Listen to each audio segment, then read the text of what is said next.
목이 곧고 마음과 귀에 할례를 받지 못한 사람들아, 너희도 너희 조상과 같이 항상 성령을 거스르는도다. 너희 조상들이 선지자들 중에 누구를 박해하지 아니하였느냐? 의인이 오시리라 예고한 자들을 그들이 죽였고, 이제 너희는 그 의인을 잡아 죽은 자요 살인한 자가 되나니, 너희는 천사가 전한 율법을 받고도 지키지 아니하였도다 하니라.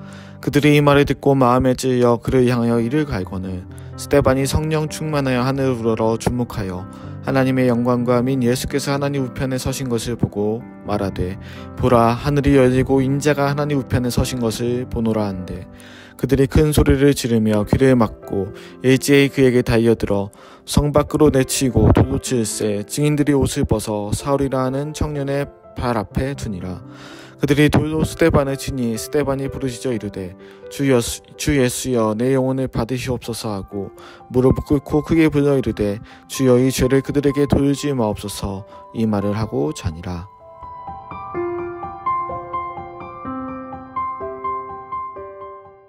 좋은 아침입니다. 오늘은 스데반의 순교에 관하여 살펴보려 합니다. 먼저 스데반은 잡힌 이후 자신을 신문하는 이들을 향해 이렇게 말합니다. 51절입니다. 목이 곧고 마음과 귀에 할례를 받지 못한 사람들아, 너희도 너희 조상과 같이 항상 성령을 거스르는도다.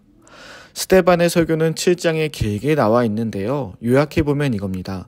아브라함부터 하나님께서는 우리 민족과 언약을 맺으셨고, 그 후 출애굽 시절과 가나안 정복의 시기를 지나 다윗 왕에 이르러서 약속하신 예수 그리스도가 계신데, 그분이 오셨는데 너희가 그를 박해하였다는 것입니다. 그러니까 이러한 스데반의 설교를 듣고 많은 사람들이 스데반을 향해 분노의 감정을 갖게 되었습니다. 이번 주 내내 분노라는 감정을 계속 마주하게 되었는데요. 6장 1에서 7절에서는 분노가 원망함으로, 8에서 15절에서는 분노를 내지 않고 천사와 같은 얼굴을 했던 스데반을 살펴봤죠. 오늘 스데반의 설교를 들은 사람들도 천사와 같은 얼굴과는 좀 거리가 멀어 보이는 표정을 보여주고 있습니다. 54절을 보면은 바득바득 스데반을 향해 이를 갈고 있었기 때문입니다. 반면 처음 집사로 뽑힐 때부터 성령이 충만했던 스데반은 이제는 55절과 같은 환상도 보게 됩니다. 55, 56절입니다. 스데반이 성령 충만하여 하늘을 우러러 주목하여 하나님의 영광과 및 예수께서 하나님 우편에 서신 것을 보고 말하되, 보라, 하늘이 열리고 인자가 하나님 우편에 서신 것을 보노라. 베드로와 요한도 올바른 말을 하다가 핍박을 받았죠. 그래도 그들이 거기서 무너지지 않을 수 있었던 것은 사람이 아닌 하나님 앞에 있다는 믿음을 가지고 있었기 때문이었습니다. 오늘 스데반도 자신을 향한 분노로 똘똘 뭉친 이를 바득바득 가는 사람들 앞에 있었지만, 그 자신도 하나님과 예수 그리스도 앞에 서 있음을 알고 있었습니다. 성령이 충만했던 스데반의 눈앞에는 생명을 위협할 수도 있는 분노로 가득 찬 사람보다 이 세상의 주관자이신 하나님과 자신을 위해 목숨을 버리신 예수 그리스도가 먼저 보였던 것입니다. 물론 안타깝게도 이후 스데반은 결국 순교를 하게 됩니다. 돌에 맞아 목숨을 잃게 됩니다. 그러나 59절과 60절을 살펴보면 또 한번 스데반만의 독특한 점이 나옵니다. 59, 60절입니다. 그들이 돌로 스데반을 치니 스데반이 부르짖어 이르되, 주 예수여, 내 영혼을 받으시옵소서 하고 무릎을 꿇고 크게 불러 이르되, 주여, 이 죄를 그들에게 돌리지 마옵소서. 이 말을 하고 자니라. 스데반은 죽음 앞에 자신의 영혼을 하나님께 맡겼습니다. 그리고 분노로 똘똘 뭉쳐있는 자들을 향한 하나님의 심판보다는 사랑으로 기도하며 하나님의 품으로 갔습니다. 어제도 살펴봤지만 스데반은 거짓과 모략으로 겪게 된 억울한 상황 속에서도 천사와 같은 얼굴을 하고 있었습니다. 오늘은 이제 거짓과 모략을 넘어 위협과 분노로 자신의 생명을 해하려는 사람을 향해 사랑이 담긴 기도를 하고 있습니다. 어제도 오늘도 두 상황 모두 불공정한 상황입니다. 거짓으로 재판대에 오른 것도, 자신을 죽이려는 이들을 향한 마땅한 심판이 아닌 사랑이 담긴 기도를 하는 것도 너무나도 불공정한 것만 같습니다. 만약 성경 인물이 아니라 제3자로서 이 두 사건을 봤다면 저는 참으로 정당하지 못한 사건이라고 말할 수 있습니다. 그러나 스데반을 살펴보면 떠오르는 분이 계십니다. 예수님이죠.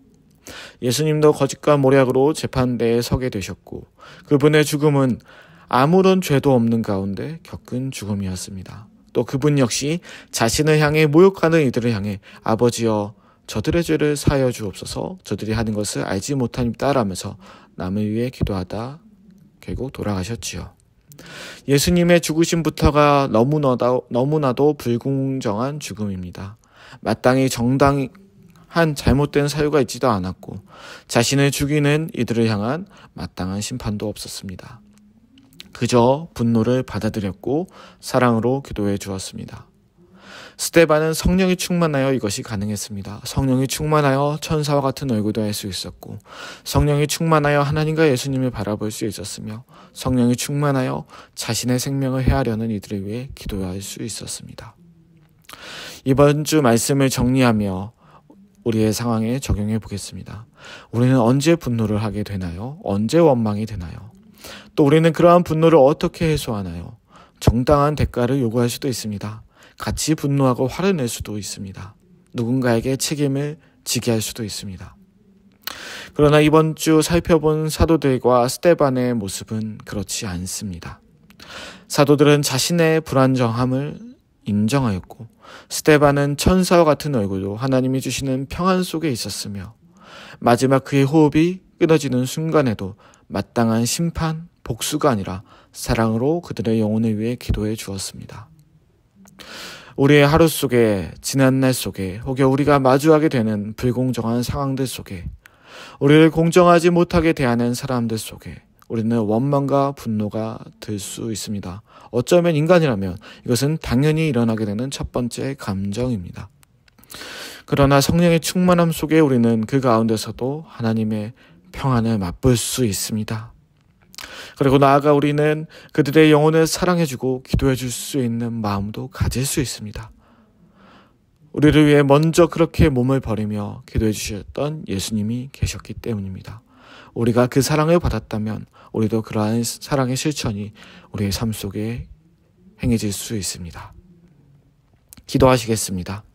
하나님, 스데반은 자신을 거짓과 모략으로 재판하려는 사람들을 보고 분노하지 않았습니다.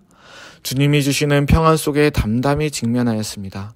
그리고 그들이 자신에게 해를 가할 때조차도 하나님을 향해 정당한 심판이나 복수를 구하지 않았습니다. 오히려 사랑으로 그 영혼을 위해 기도해 주었습니다. 하나님, 이런 이야기를 들으면 마치 성경의 이야기는 현실과는 동떨어진 동화처럼 들립니다. 우리의 현실에서 우리가 마주하는 분노, 우리의 감정의 동요는 훨씬 더 많기 때문입니다. 그러나 하나님께서 스데반보다 먼저 그 아들을 통해 본을 보여주셨습니다. 그리고 우리는 그 아들을 통해 하나님이라는 분을 알게 되었습니다. 나의 분냄을 참고 나의 기도를 통해 또 다른 영혼이 하나님을 알게 되고 그 평안 안에 살게 될 수 있다면 우리는 성령의 충만함과 도우심 속에서 예수님과 스데반처럼 마땅한 분노보다는 사랑의 기도를 해나갈 수 있습니다. 그러한 삶을 살아갈 수 있는 하루가 되도록 우리를 도와주시옵소서. 예수님의 이름으로 기도드립니다. 아멘.